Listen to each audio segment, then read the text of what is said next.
Okay, let's unpack this. You know, the first sip of coffee in the morning? For centuries, it's been this beloved ritual, right? A familiar comfort.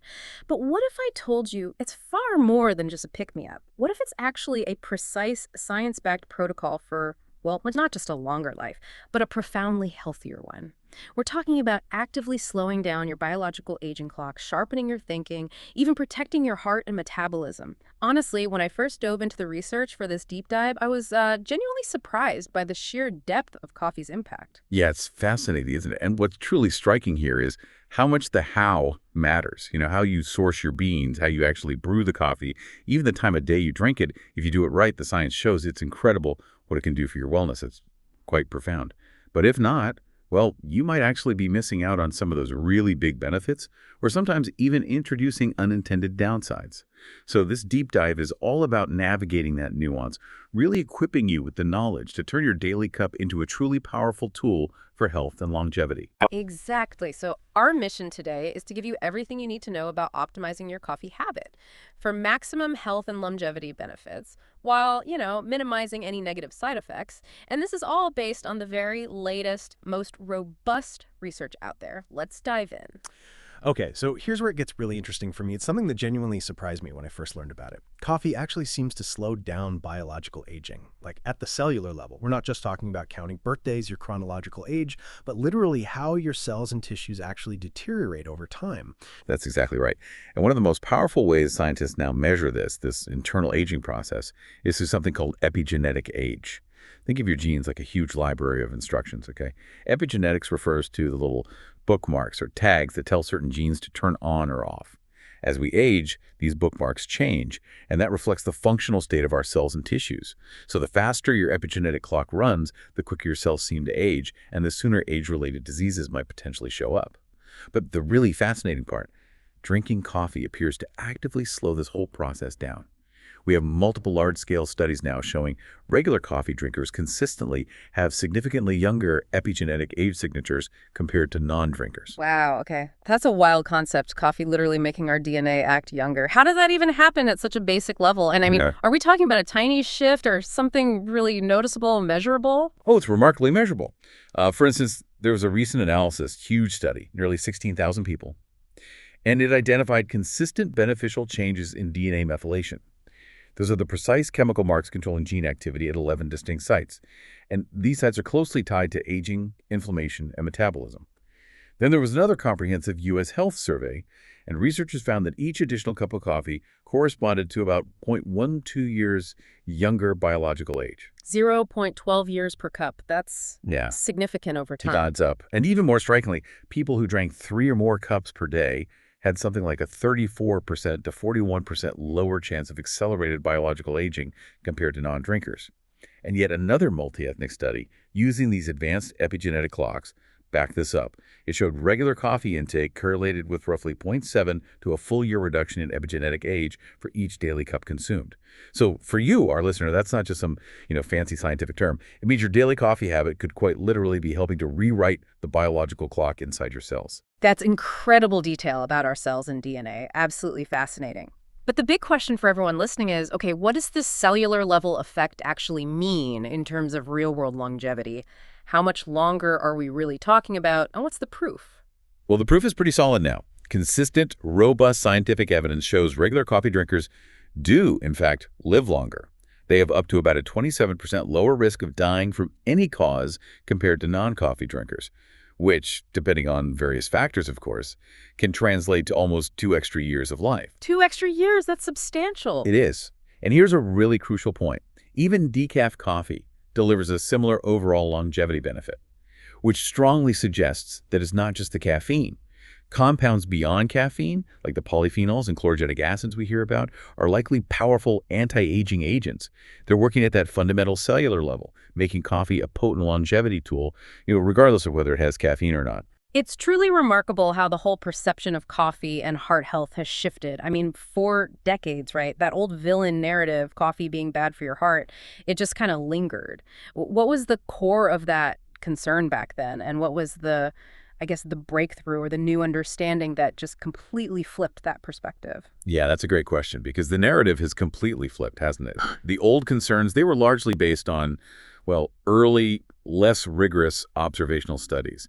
They didn't fully control for other lifestyle factors like smoking, which often went hand in hand with heavy coffee drinking back then. The breakthrough really came with larger, much more sophisticated studies that could precisely account for these confounding variables.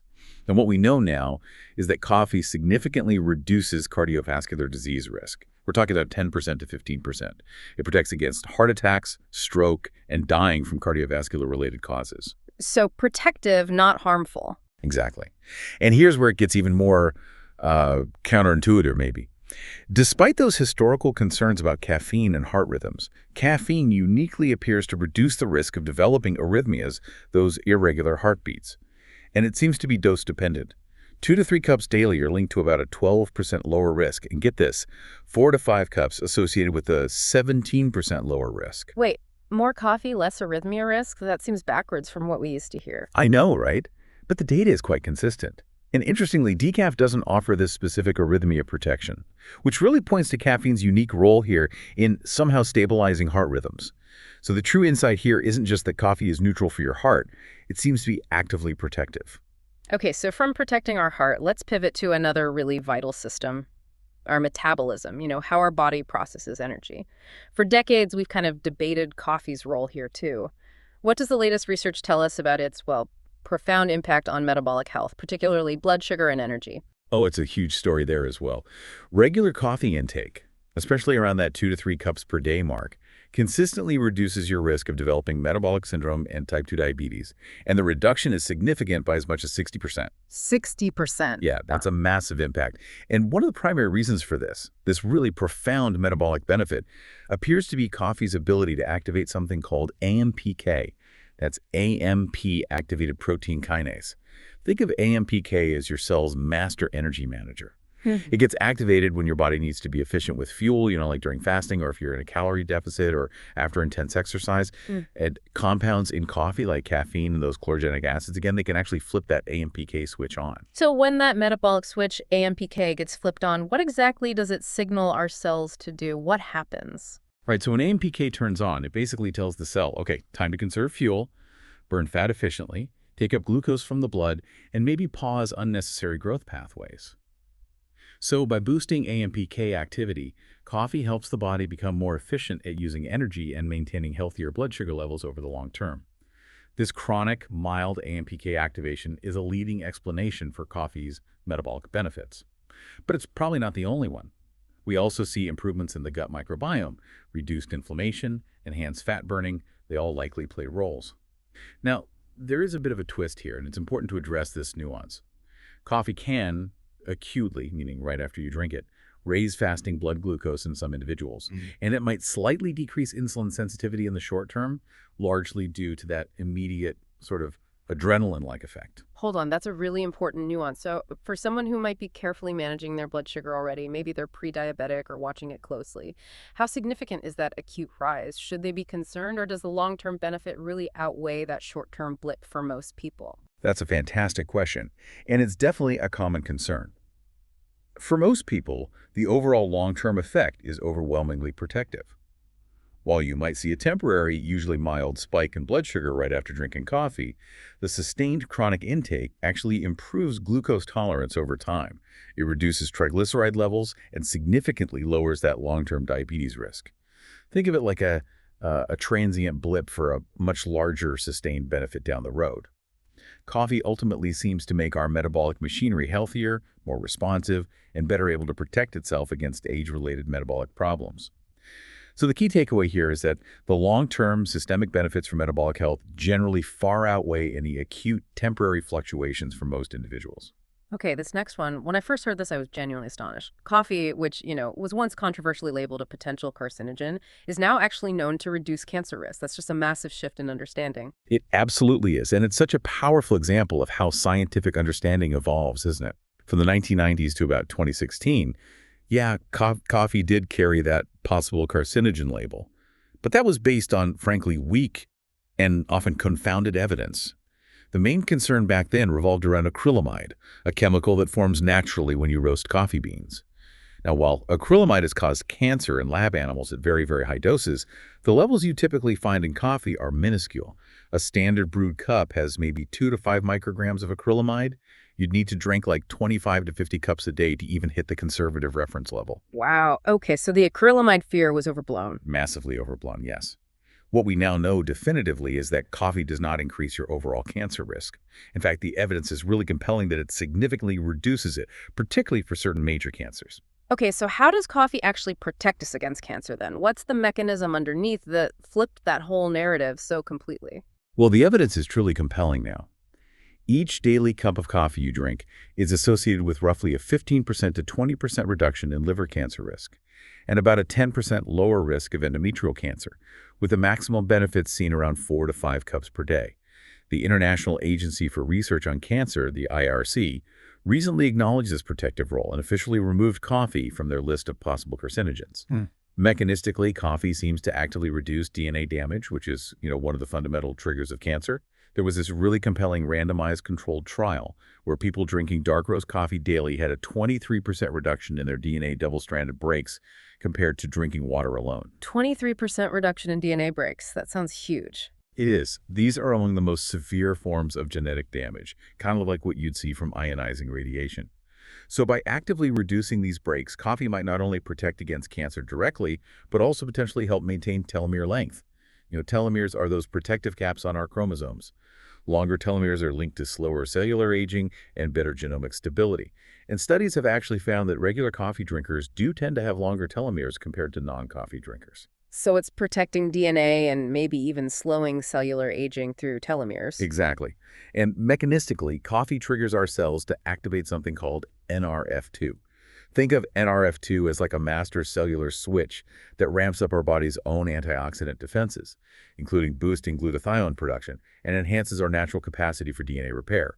And interestingly, decaffeinated coffee consistently shows similar protective effects against cancer, which strongly suggests that beneficial compounds beyond caffeine, like the polyphenols and melanoidins, are probably the primary drivers here. So, beyond protecting our DNA, coffee's impact goes even deeper, reaching something as fundamental as our gut microbiome. What does the latest science reveal about how coffee interacts with that bustling inner ecosystem? Yeah, it really might be feeding your inner garden, so to speak. Each cup of coffee delivers up to maybe 2 grams of soluble fiber, which is food for bacteria. Plus, it's got this whole pharmacy of beneficial compounds: polyphenols, chlorogenic acids, melanoidins, those terpenes we'll come back to, and trigonelline. And get this, in a massive data set, 23,000 people, published in Nature Microbiology, coffee was identified as the single strongest dietary factor shaping the human gut microbiome. It enriched 115 distinct bacterial species. The strongest single factor, more than fiber from vegetables or anything. Apparently so in this particular analysis. Yeah.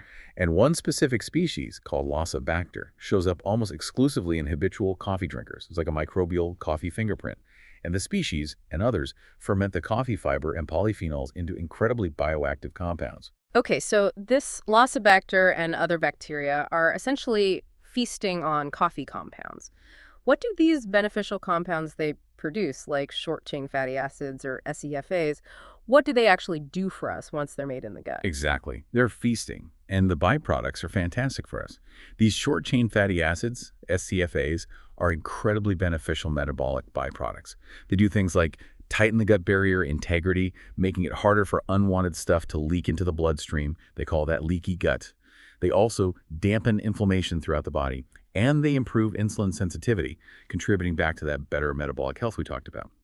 There are also quinic acid metabolites produced by these coffee-loving bacteria. These flip on that NRF2 switch again, boosting antioxidant activity, the same one involved in cancer protection. And in animal models, they even seem to lower PCSK9, which is a protein that controls how efficiently your body clears bad LDL cholesterol from your blood. So better gut barrier, less inflammation, better blood sugar, maybe even better cholesterol clearance. Right. And randomized controlled trials back this up. 3 cups of filtered coffee per day for 8 weeks were shown to increase bifidobacterium and faecalibacterium abundance, both major SEFA producers, without harming overall gut microbial diversity. Plus, those dark pigments in coffee, the melanoids, they also seem to thicken the gut's protective mucus layer and suppress potentially harmful opportunistic pathogens. The sweet spot for dosing seems to be around 2 to 4 cups a day. That range reliably enriches these beneficial SCFA-producing bacteria while keeping potentially pro-inflammatory strains in check. So the real breakthrough here is realizing your daily cup isn't just a drink. It's acting like a direct, active fertilizer for your gut microbiome. It's a powerful prebiotic, reshaping your inner ecosystem for better health. Okay, let's switch gears to the brain. When it comes to our brain health, especially long-term protection against neurodegenerative diseases, caffeine clearly takes center stage, right? What's the science telling us there? It's really remarkable, actually.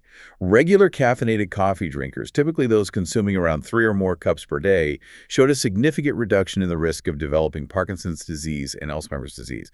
We're talking about a 34% to 37% lower risk compared to non-drinkers. That's huge. 34 to 37% lower risk. That's incredibly significant. It really is. And even moderate caffeine intake, say about 2 cups per day, around 200 milligrams daily, noticeably slows cognitive decline, particularly in people who are already showing signs of mild cognitive impairment, which, as you know, is often a precursor to Alzheimer's disease.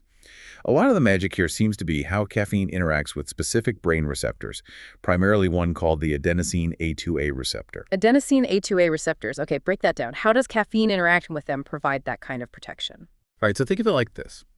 As you stay awake throughout the day, a substance called adenosine builds up in your brain. Adenosine binds to its receptors, and that essentially acts like a brake on brain activity, slowing things down, making you feel tired. Caffeine is structurally similar to adenosine, so it can fit into those same receptors, specifically the A2A receptors, and block adenosine from binding. These A2A receptors are especially dense in a brain region called the basal ganglia, which is key for motor control, an area heavily affected in Parkinson's. So by blocking these A2A receptors, caffeine reduces the excessive inhibitory signaling that's characteristic of Parkinson's. It also seems to give a gentle boost to other key brain chemicals like dopamine. It's a really precise molecular action that helps explain its unique long-term brain protection and why decaf coffee doesn't seem to offer the same level of protection against these specific diseases. But it's not just about the long-term protection, is it? Caffeine also gives us that immediate mental boost, that feeling of alertness many of us rely on daily. How does that rapid-acting cognitive enhancement actually work? Absolutely. The immediate effects are very real. At moderate doses, roughly 100 to 300 milligrams a day, that's about 1 to 3 cups of coffee. For most people, caffeine reliably boosts attention. It improves working memory, speeds up reaction times by maybe 10% to 15%, and generally enhances overall cognitive performance. This is especially noticeable when you're feeling tired or during those, less optimal times of day, like the early morning or that mid-afternoon slump. Yeah, that 3 p.m. slump is real. Totally. Right. And it all comes back to adenosine again. By blocking those adenosine receptors, caffeine essentially removes that brake we talked about. This allows the brain circuits associated with alertness and attention, the ones powered by neurotransmitters like dopamine, norepinephrine, and acetylcholine, to become more active. The result is just greater mental clarity, quicker thinking, and reduced feelings of fatigue.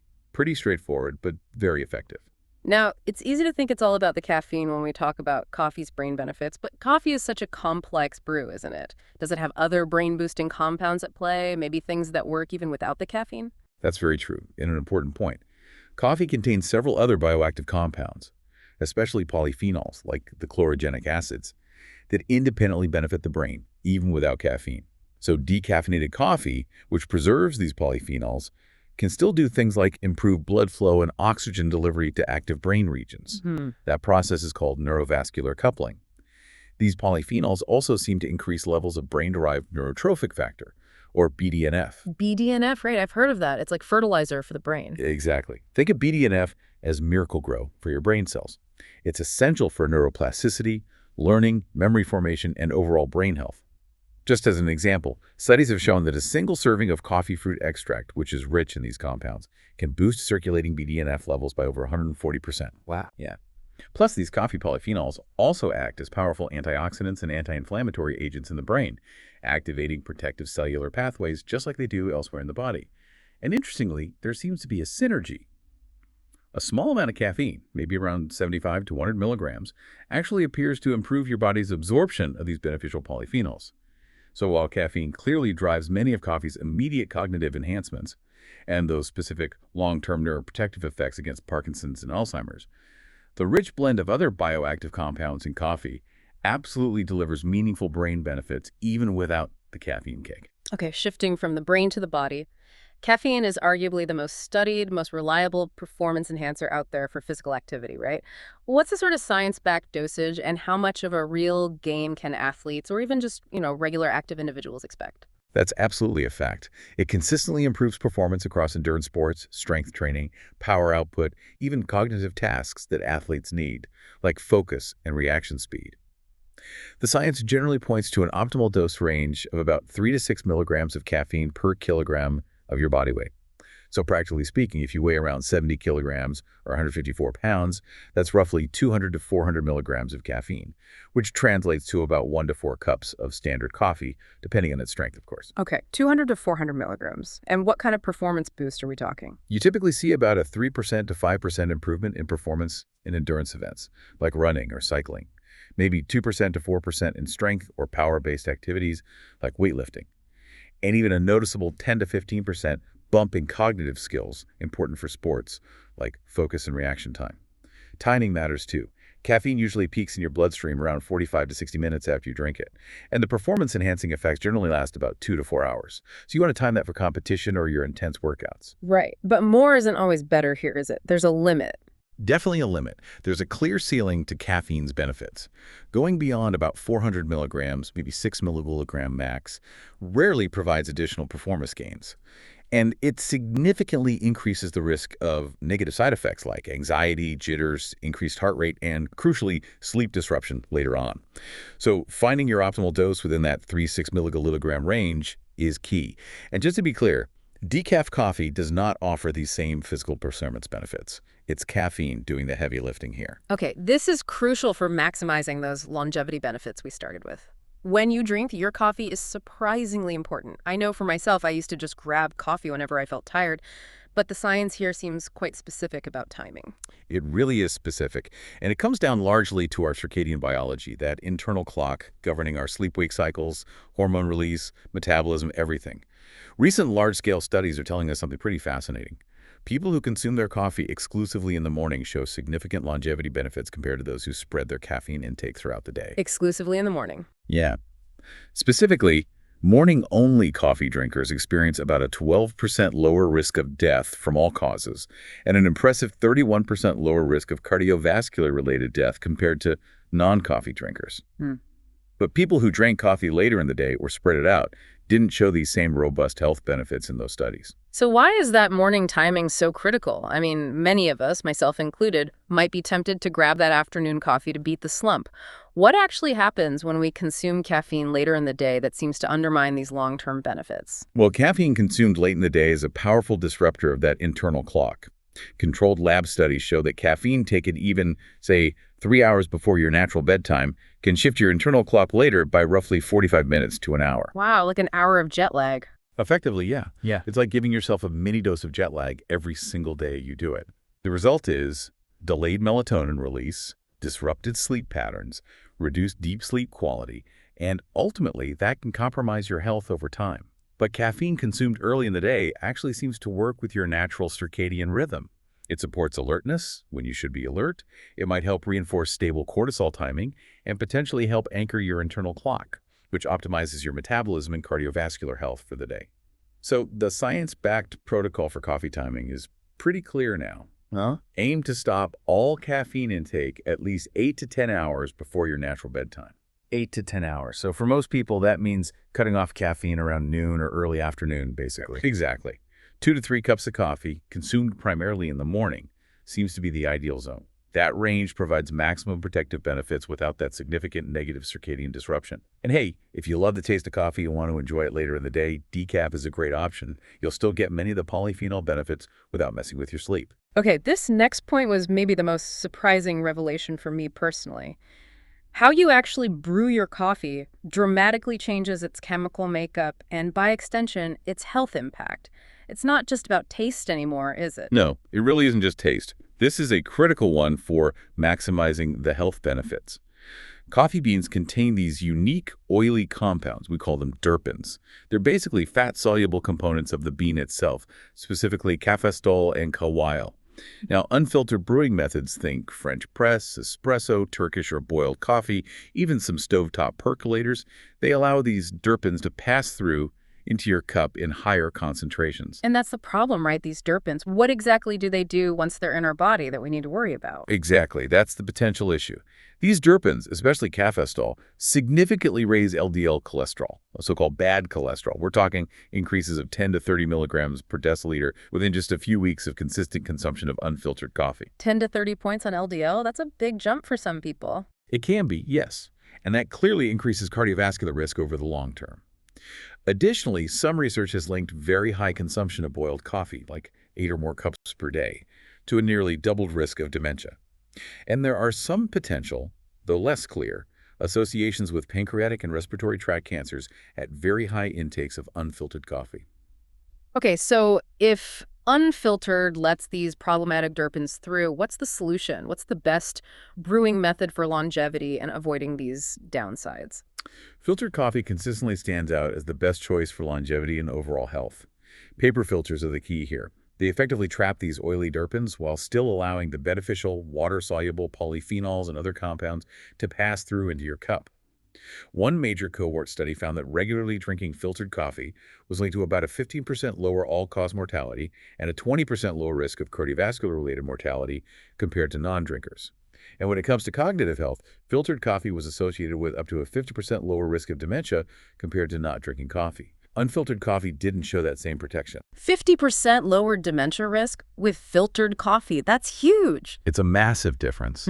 So methods using a paper filter, like standard drip coffee makers, pour-over methods, these consistently offer the strongest, most consistent benefits. What about other popular methods like espresso or instant coffee? Where do they fall in this? Okay, so filtered methods like paper drip and also instant coffee and cold brew generally come out on top for health outcomes. Espresso is kind of a special case. It does contain terpenes because it's unfiltered. However, it also has an exceptionally high antioxidant density per ounce, which seems to balance out some of the potential downsides. So moderate consumption of espresso, maybe 2 to 3 shots or servings daily, is still linked to lower overall mortality in studies. It's better than very high intake, but filtered is likely still optimal. Instant coffee actually holds up remarkably well in studies, often showing similar benefits to filtered coffee, probably due to its processing preserving high antioxidant levels. Yeah, okay. And you mentioned cold brew is good too. Yes, cold brew, because it's typically filtered after steeping, also avoids high terpene levels and retains antioxidants. And just a quick side note, be mindful that very hot water passing through plastic, like in some automatic drip machines or, those single-serve pods, can potentially leach microplastics. If that's a concern for you, using a pour-over method into a glass or ceramic carafe is a simple way to avoid that potential exposure. But the really profound insight here is just how much impact that simple paper filter can have on enhancing your coffee's health profile. Okay, so beyond the brew method, the actual beans you choose and the roast level also played a role in optimizing coffee's benefits. For a listener really wanting to maximize those longevity gains, what should they look for when they're shopping for beans? They absolutely do play a role. First, you've got the two major coffee species, Arabica and Robusta. Arabica beans are generally preferred for their smoother, more complex flavor. They typically contain less caffeine and fewer chlorogenic acids compared to Robusta. Robusta beans, on the other hand, are higher in caffeine, often double, and also higher in those chlorogenic acids. So they deliver more potent antioxidant effects and stronger mental stimulation, though they can sometimes taste more bitter or rubbery. So Arabica for taste, Robusta for maybe a bigger kick and more antioxidants. Generally speaking, yes. Then origin matters too. Beans grown at higher altitudes, like you find in Colombia, tend to mature more slowly. This often leads to a sweeter, more nuanced flavor profile, but potentially less caffeine and lower antioxidant density compared to lower altitude beans. Conversely, coffee beans grown in regions closer to the equator, think Ethiopia or Kenya, are exposed to more intense sunlight. They often develop higher concentrations of antioxidants as a natural defense mechanism.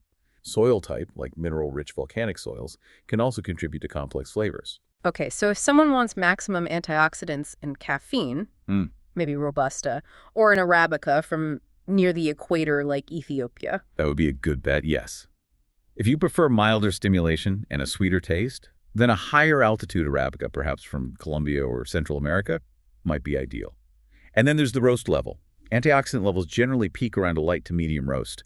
As you go into darker roast, you actually start to degrade some of those beneficial polyphenols. So light to medium roast is generally best for health benefits. For maximizing those specific compounds, yes. Light to medium roast is generally the sweet spot. All right, here's a big one. Does adding dairy, like milk or cream, to your coffee actually blunt its beneficial effects?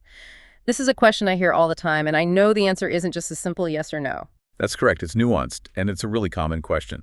The short answer is yes, it can partially blunt some effects, especially if your goal is rapid polyphenol absorption and getting that maximum immediate cognitive benefit. Here's why.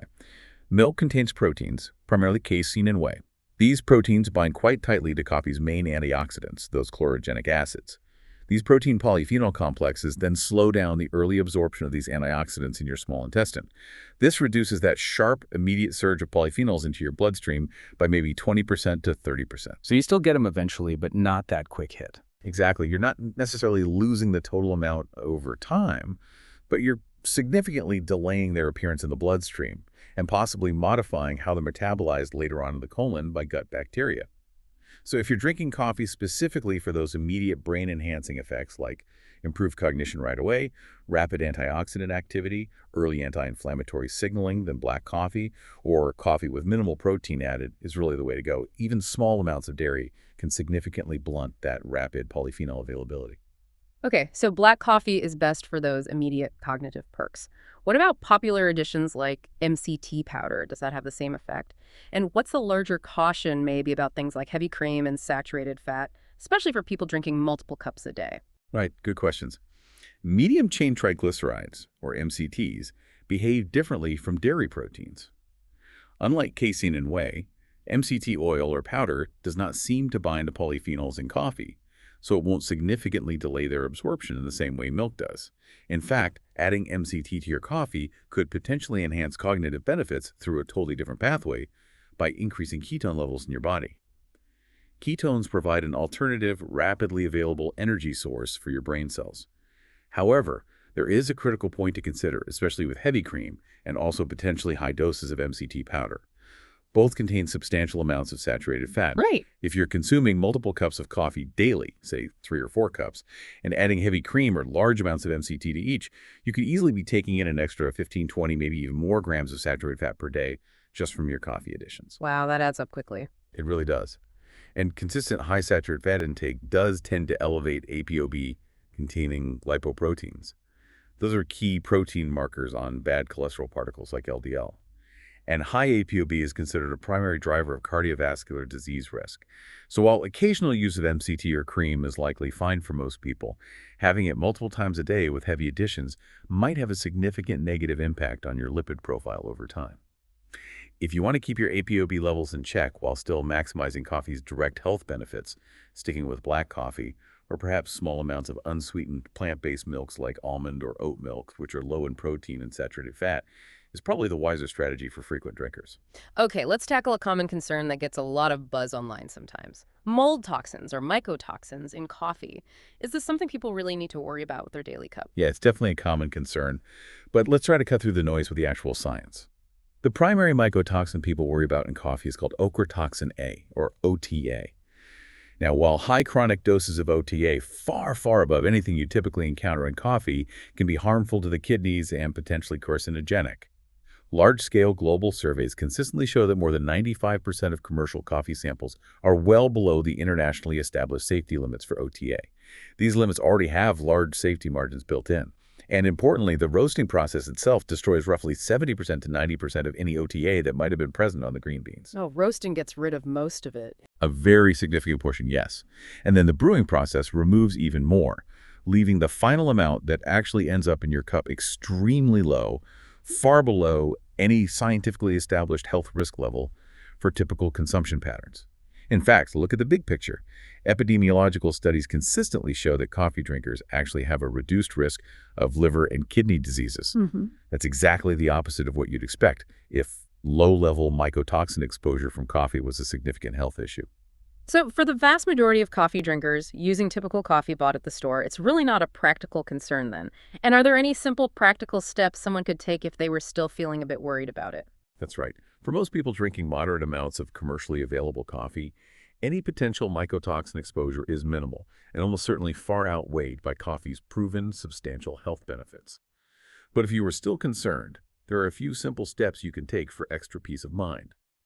You can choose specialty-grade coffee beans, which undergo more rigorous quality control from reputable roasters. You could opt for washed or wet processed coffees, as these methods tend to remove more potential contaminants from the bean surface compared to natural processing. Proper storage is also key. Keep your beans in an airtight container, away from moisture and heat, and try to consume them within a month or so of roasting.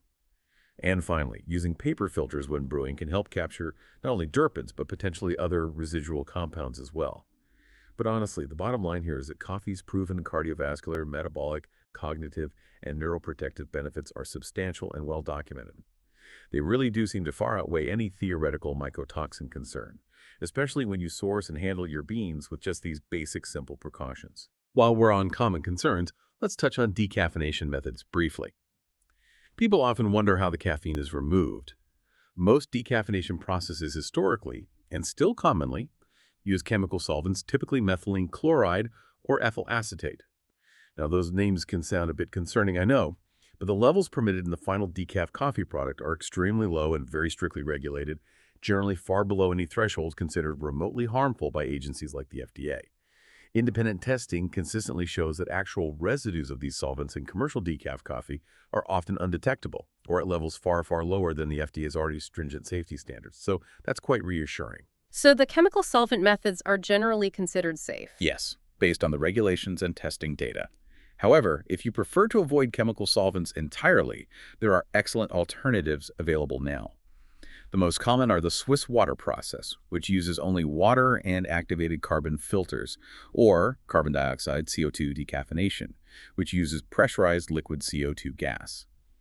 Both of these methods gently remove caffeine without using chemical solvents and generally don't affect the coffee's flavor profile much, nor do they leave any unwanted residues.